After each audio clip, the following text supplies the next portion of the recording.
Assalamualaikum warahmatullahi wabarakatuh. Kami dari kelompok masa kekuasaan Belanda kedua akan menjelaskan tentang materi tersebut. Anggota kami terdiri dari Muhammad Dafa Rafasyah, Aditya Rizky, Julian Fernando, Rohmat, dan Muhammad Fatir Al-Hafiz. Masa kekuasaan Belanda kedua tahun 1816 sampai 1942. Konvensi London mengembalikan hak Belanda atas Nusantara. Akan tetapi, situasi dan sebelum dan setelah penyerahan ini sebetulnya tidak begitu baik bagi Belanda.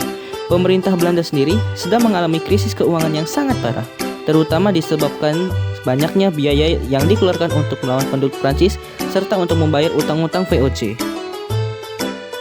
1. Kebijakan tanam paksa kultur stelsel Johannes van den Bos tahun 1830 sampai 1870. Van den Bos menghapus sistem sewa tanah era Raffles yang menerapkan apa yang disebut kultur stelsel. Secara harfiah, kultur stelsel berarti sistem budidaya. Oleh bangsa Indonesia, sistem budidaya sering disebut tanam paksa. Selanjutnya disingkat TP. Kebijakan TP sebetulnya bukan hal baru, sudah sejak abad ke-18 di bawah Gubernur Jenderal VOC Hendrik Zeeuwdestron tahun 1720 sampai 1725. Kebijakan ini dirintis di tanah Sunda, Periangan. Namanya Perianger Stelsel, sistem Periangan. Beberapa unsur Perianger Stelsel terlihat kembali pada kultur stelsel. Berikut ini kebijakan-kebijakan dasar kultur stelsel. 1. Mewajibkan setiap desa menyisihkan sebagian tanahnya 1/5 alias 20% untuk ditanami komoditi ekspor, khususnya kopi, tebu, dan nila. Hasilnya dijual kepada pemerintah kolonial dengan harga yang sudah ditentukan. Tanah yang digunakan untuk kepentingan kultur stelsel dibebaskan dari pajak.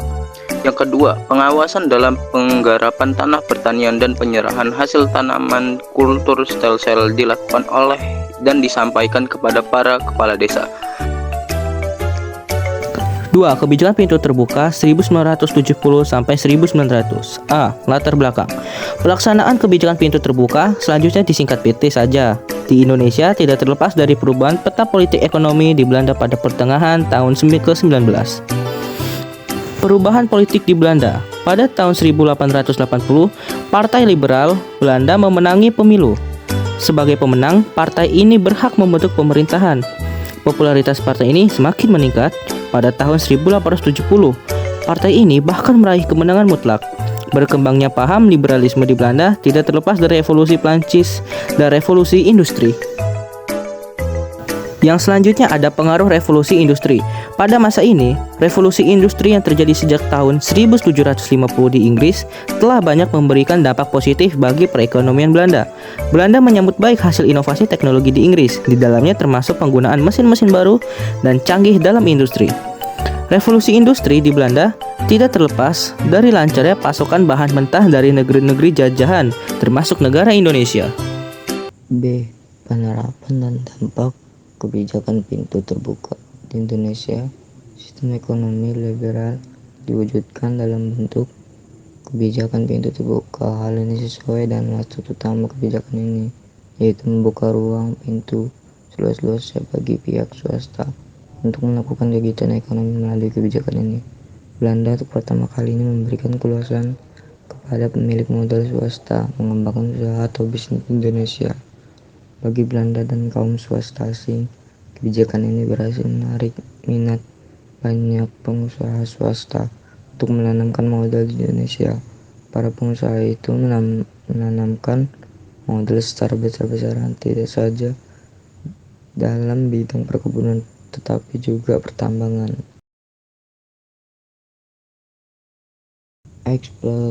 Eksploitasi manusia ini maksud berupa pengerahan wewenang yang mereka alami di perkebunan itu.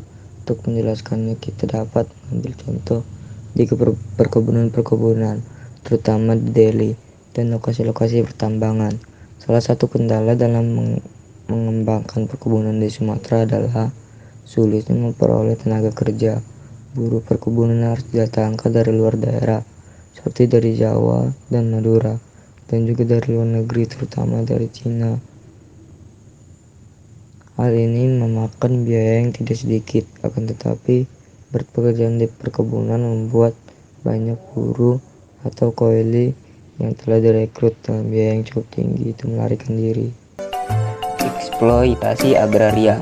Eksploitasi agraria tampak dalam bentuk penggunaan lahan baik lahan produktif yang sedang dikerjakan rakyat maupun lahan kosong yang masih berupa hutan untuk dijadikan perkebunan serta areal pertambangan. C. Reaksi terhadap kebijakan pintu terbuka. Praktik eksploitasi dalam penerapan kebijakan PT membuat kaum humanis bersuara lantang. Mereka mendesak pemerintah Belanda untuk memperbaiki nasib rakyat Indonesia. 3. Politik etis. Kebijakan atau politik etis mencakup dua bidang, politik dan ekonomi. Dalam bidang politik, para penggagas PE menyerukan segera diterapkannya kebijakan desentralisasi. Sementara itu, PE dalam bidang ekonomi diterjemahkan dalam apa yang disebut Trias van Deventer. Ratu Wilhelmina kemudian menuangkan panggilan moral tadi ke dalam apa yang kelak disebut Trias van Deventer yang meliputi 1. Irigasi, yaitu membangun dan memperbaiki pengaliran dan bendungan untuk keperluan pertanian. Yang kedua, migrasi, yaitu mengajak rakyat untuk bertransmigrasi sehingga terjadi keseimbangan jumlah penduduk. Dan yang ketiga, ada edukasi, menyelenggarakan pendidikan dengan memperluas bidang pengajaran dan pendidikan.